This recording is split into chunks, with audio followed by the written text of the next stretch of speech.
2022년 원단 기도회 말씀을 정리하겠습니다. 올해는 제123 RUTC 응답의 24라는 주제로 나의 24, 교회 24, 현장 24 기도 제목을 주셨습니다. 첫 번째, 나의 24 1강입니다. 사도행전 1장 8절에서 14절.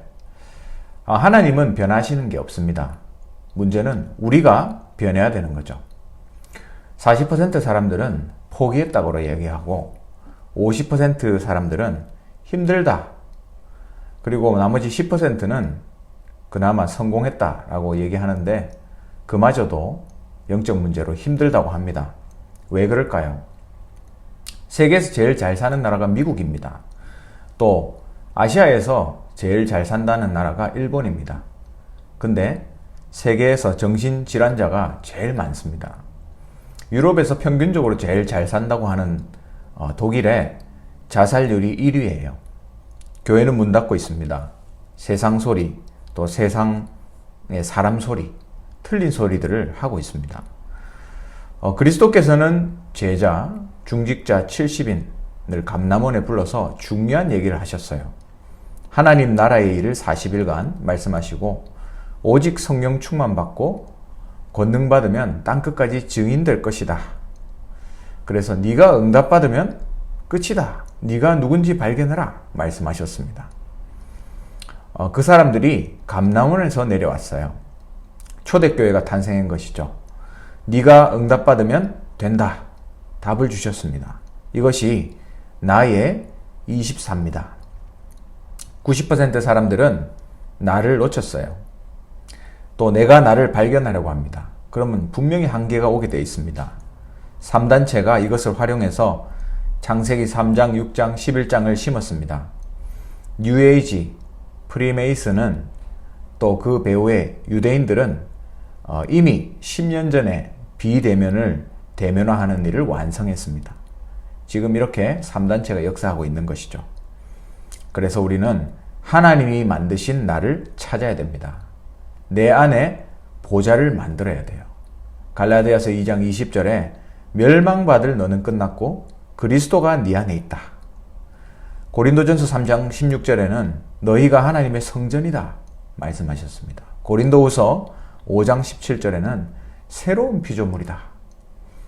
이런 사람 한 사람만 나오면 역사는 일어나게 되어 있습니다. 서론에 우리는 보좌의 축복을 누려야 됩니다.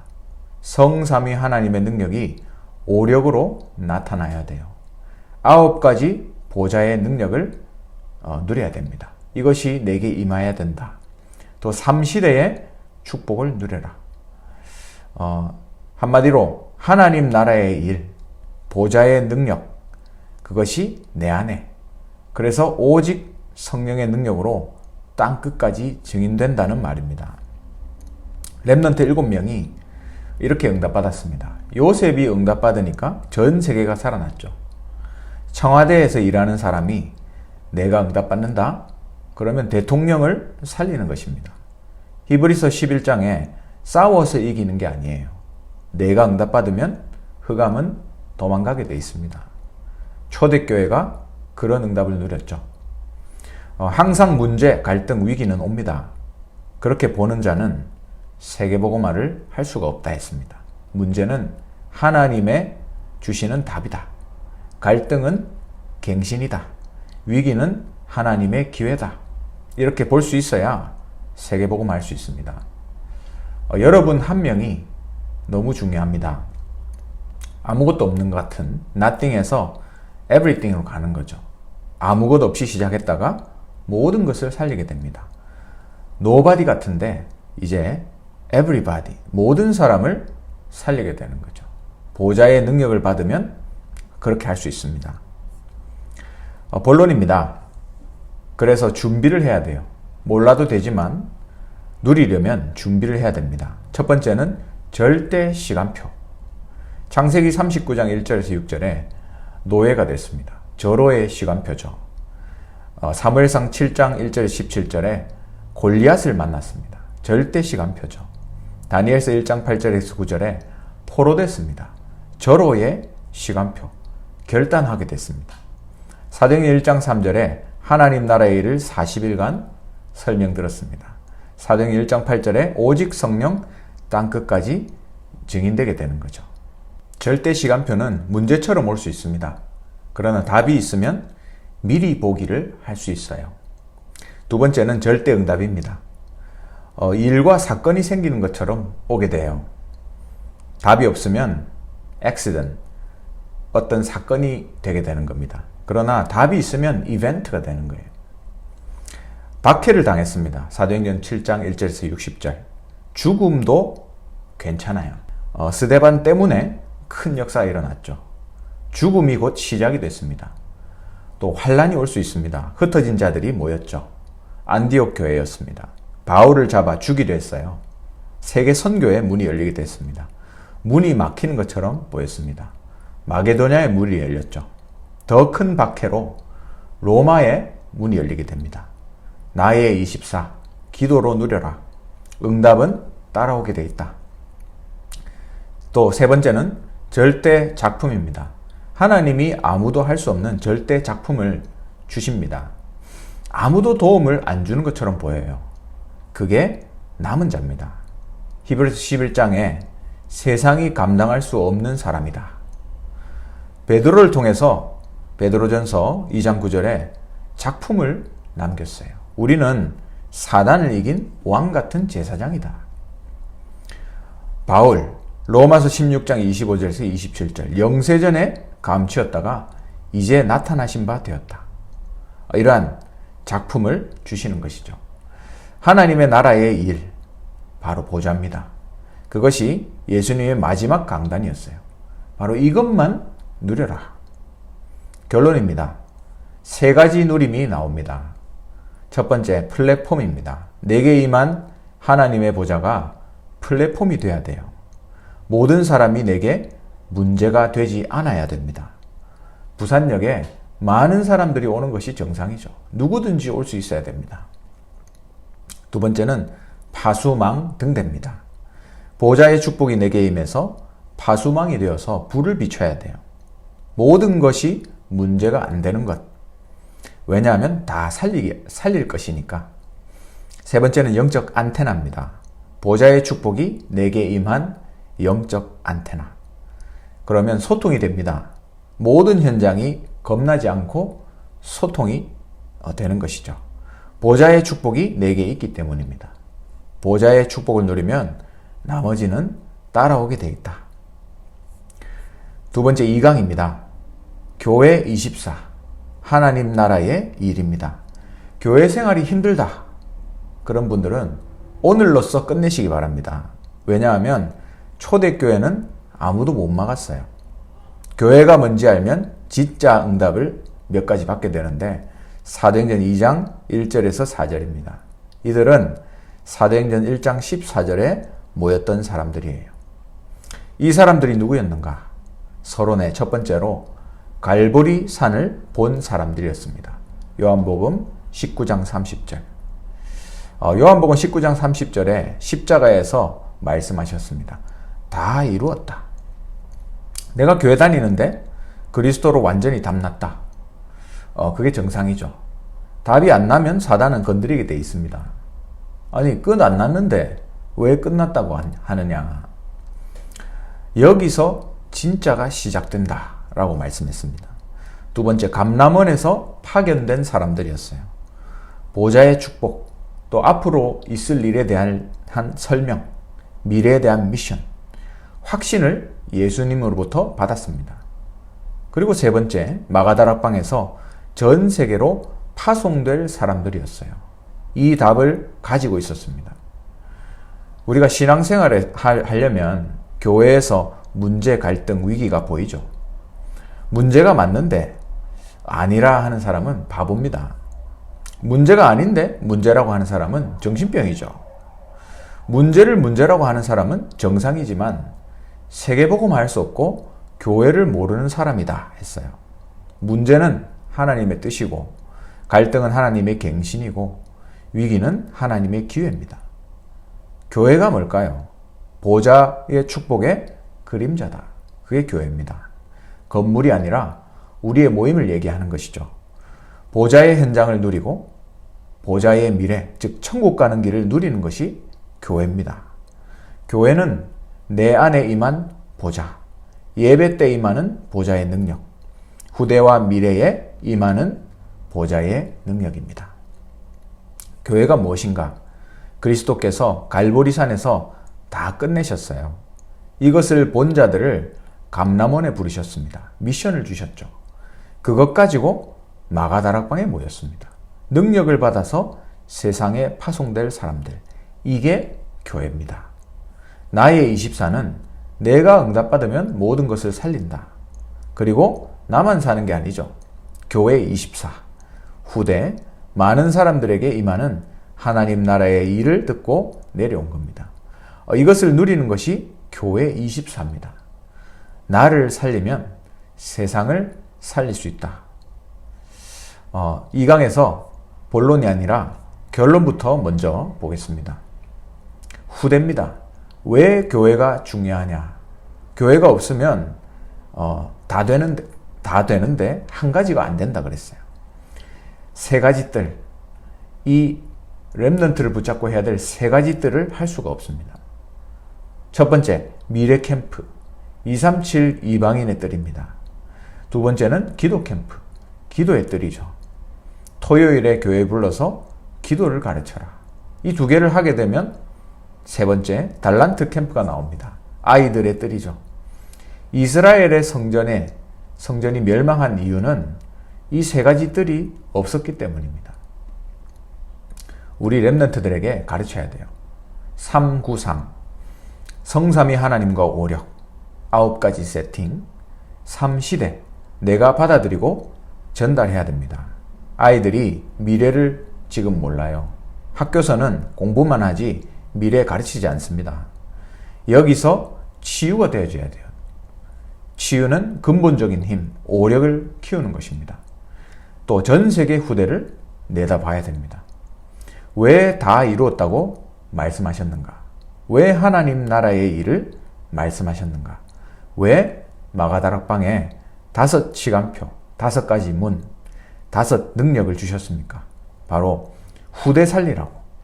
여기서 나오는 게 진짜 달란트입니다. 이게 교회에서 일어나야 되는 것이죠. 다시 본론으로 가겠습니다. 그러면 당연히 따라오는 것이 세 가지 있습니다. 첫 번째는 빛의 경제, 두 번째는 치유운동, 세 번째는 서밋 운동입니다. 이게 교회 24예요. 교회는 보좌의 축복을 누리고 전달하는 곳입니다. 특히 후대에게 하는 것이죠. 당연히 첫 번째, 빛의 경제가 오게 돼 있다. 사도행전 2장 9절에서 11절에 여기에 15나라가 모였습니다. 42절에서 45절에는 있는 헌금을 다 내놨어요. 사도행전 4장 36절에서 37절에 땅을 바쳤습니다. 세계를 움직이는 빛의 경제가 된 거죠. 9장 36절에서 43절에 바느질하는 답이다. 10장 1절에서 45절에 가죽장사 피장 시몬, 16장 15절에 자주장사 루디아. 이게 별것 아닌 것 같지만 여기에 쓰임받으면 빛의 경제가 됩니다. 로마서 16장 23절에 모든 경제의 식주인. 이 응답을 누려야 됩니다. 두 번째, 누구도 해결 못하는 치유운동이 일어나게 되어 있습니다. 사도행전 3장 1절 12절에 안증뱅이가 일어났고요. 8장 4절에서 8절에는 사마리아에 아무도 못 말리는 일이 일어난 거죠. 사도행전 13장, 16장, 19장에 의술이 고치지 못하는 무속, 점술, 우상 숭배하다가 병든 자들을 치유하게 됐습니다. 세 번째, 서밋 운동입니다. 사도행전 17장 1절, 18장 4절, 19장 8절에 회당으로 갔습니다. 후대들이 거기 있으니까. 또 사도행전 19장에 서원으로 놀라운 길을 알렸죠. 사도행전 17장에 저자로 바로 시장입니다. 후대에게 이 보좌의 비밀을 알려줘라. 이렇게 이강의 말씀을 정리하셨습니다. 세 번째, 상강입니다. 현장 24, 사도행전 11장 19절입니다. 성경은 전혀 우리의 상황과 맞지 않게 말할 때가 많습니다. 죽느냐 사느냐 하고 있는 이 아브라함에게 하나님은 세계복음화를 말씀하셨죠. 이스라엘이 재앙을 7번 당했습니다. 그 와중에 어려움 없이 세계복음화한 인물들이 있었어요. 그 사람들이 두 가지를 깨달았습니다. 바로 구원과 보좌입니다. 첫 번째 구원, 여자의 후손 그리스도를 보내서 흑암에서 건져내겠다. 두 번째 보좌, 이 언약 깨달은 자에게 보좌의 축복을 허락하겠다. 예수님이 부활하자마자 약속하신 겁니다. 마태복음 28장 18절에 20절에 하늘 땅의 모든 권세를 가지고 너와 항상 함께 하겠다. 마가복음 16장 19절에서 20절에 승천하사 보좌에 앉으신 주님이 그들과 함께 역사하셨다. 사도행전 7장 56절에 스데반이 순교하는 그 시간에 보좌에 서신 그리스도께서 함께 하셨다. 보좌의 축복이 내게 임하는 것이 바로 나의 24입니다. 보좌의 축복이 모여서 예배할 때 임하는 것. 교회 24입니다. 보좌의 축복으로 우리의 경제에 함께 하시는 것. 현장 24입니다. 이 축복을 누리면 아주 중요한 세 가지를 발견하게 됩니다. 서론에 먼저 응답받을 기도가 뭔가? 성삼위 하나님이 오력으로 우리에게 역사하는 기도. 보좌의 능력 9가지로 역사하시는 것. 또 교회를 통해서 3시대를 바꾸는 역사. 이걸 먼저 응답받아야 됩니다. 사단이 창세기 3장, 6장, 11장으로 나와 교회와 산업에 역사하고 있습니다. 이 창세기 3장, 6장, 11장을 무너뜨리는 것. 가장 먼저 오는 응답은 남은 자입니다. 어디에 있어도 괜찮아요. 세계를 살리러 간다. 순례자죠. 등불을 들고 움직이는 파수망입니다. 흑암 세력을 완전히 정복하는 정복자. 이 축복이 나에게 임하게, 또 나에게 이들을 움직일 수 있게 들숨, 날숨을 통해서 깊이 기도하면서 계속 기도하시기 바랍니다. 두 번째, 이러면 아주 중요한 눈이 열립니다. 먼저 길이 보입니다. 모세가 어머니에게 들은 것이 400년 만에 나타났죠. 14대 사사가 지나가는데 블레셋 하나를 이기지 못했습니다. 블레셋의 문제가 아니죠. 미스바로 모이라. 사무엘의 말이었습니다. 다윗이 골리앗 앞에 직접 나타났습니다. 종교개혁, 복음이 회복됐지만 그 이후로 복음이 점점 사라지게 됐어요. 시간표, 이 길이 보이는 것입니다. 그리고 보좌의 축복을 누리면 중요한 답이 나옵니다. 바로 이 위드 임마누엘 원니스. 오직 유일성 재창조의 시스템이 만들어지고 24, 25 영원히 보입니다. 여러분의 산업에 이 축복이 임하도록 기도하시기 바랍니다. 237 지우 서밋이 비대면이 대면화로 보이게 돼 있어요. 이제는 이것으로 237 지우 서밋을 하는 겁니다. 그리고 세 번째, 이때 역사 속에 아주 중요한 기준을 볼 수 있습니다. 출애굽기 24장 17절에 애굽에서 나올 때 70인 장로, 민수기 11장 16절에 70인 유사, 사사기 8장 30절에 사사시대에 여룻바알의 아들 70인, 열왕기하 10장 1절에 아합의 70인 아들을 세워서 파송했고요. 에스겔서 8장 11절에는 환상 중에 70장로가 향로를 들고 있었습니다. 누가복음 10장 1절에 20절에 예수님은 70인 제자를 세워서 보내셨습니다. 바로 이들이 사도행전 1장 1절 15절에 포함되어 있고요. 이들이 6장 1절 7절에 중직자로, 또 큰 문제가 터지니까 11장 19절에 안디옥 교회로 세움을 받았습니다. 헤롯 왕을 불러갈 때도 12장 1절에서 25절에 보좌의 축복을 나타내도록 누렸습니다. 24시가 뭘까요? 24 기도만 한다는 말이 아닙니다. 필요 없는 것을 안 하고 언약 잡으면 역사가 일어나는 것이죠. 못 깨달으면 노예, 포로, 속국으로 흩으십니다. 그러나 결국 하나님은 하나님의 뜻이 변치 않기 때문에 구원과 보좌를 이루시게 되어 있습니다. 본론입니다. 그러면 세 가지 응답이 오게 되어 있다. 나의 업의 70제자 운동. 두 번째는 교회의 직분 따라서 70지역 운동이 일어납니다.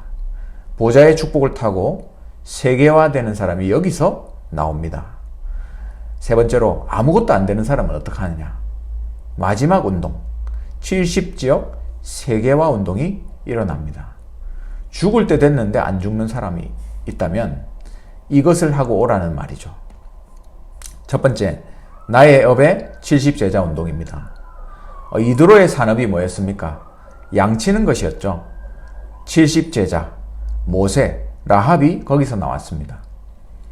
다윗은 도망 중에 숨은 제자들을 만났죠. 다윗을 통해서 이들이 최고의 응답을 누리고 세계화를 했습니다.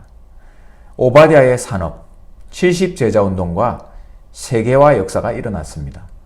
다니엘과 친구들, 다니엘은 항상 이것을 누리고 있었어요. 다니엘서 6장 16절에 네가 항상 섬기던 하나님이, 6장 10절에는 전에 행하던 대로.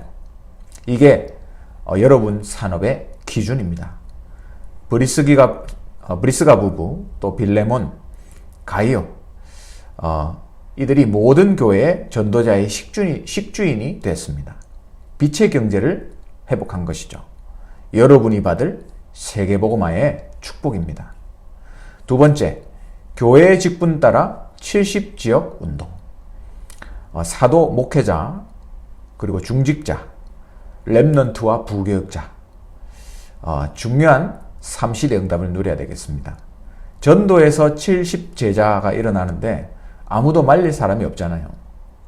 부교육자가 존경받는 게 목적은 아닙니다. 그러나 멸시받는다는 것은 하나님 뜻이 아니죠. 예전에 유 목사님이 부교육자 시절에 장로님들이 교육자를 하인처럼 생각하더라 했습니다.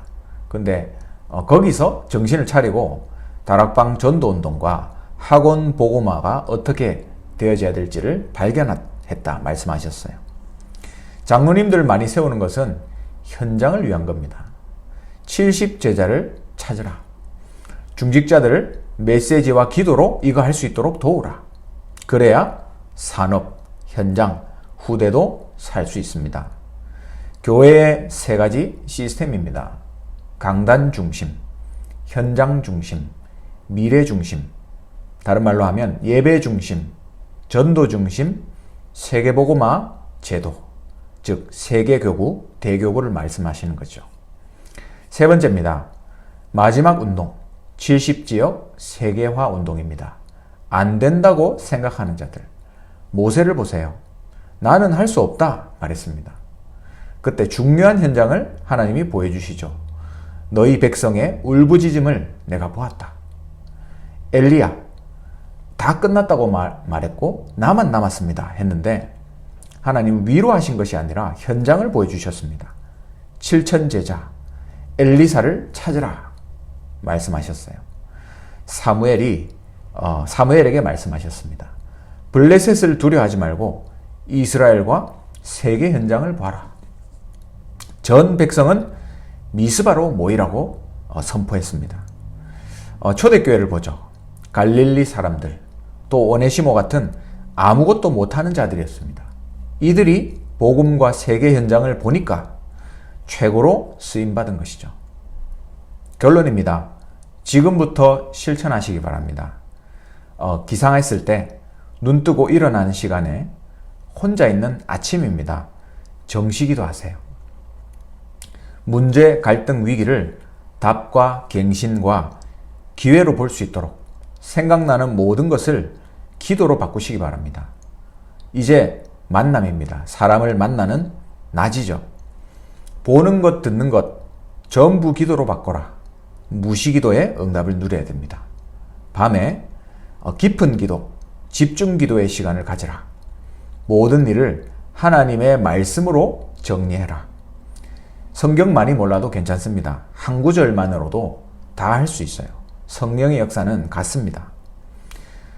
모세처럼 120세까지 정상적으로 일하고 있어야 그게 정상이다. 이렇게 말씀 주셨습니다. 그래서 마지막으로 항상 기억할 것. 보좌의 축복이 내게 임하고 이 축복을 전달하는 기도. 우리가 일주일만 해도 올바른 응답이 올 것입니다. 만약에 이것을 1년 한다면 우리의 인생이 바뀌어 있을 것입니다. 올 한 해 이 언약의 말씀을 붙잡고 세계복음화의 주역으로 쓰임받으시기를 바랍니다.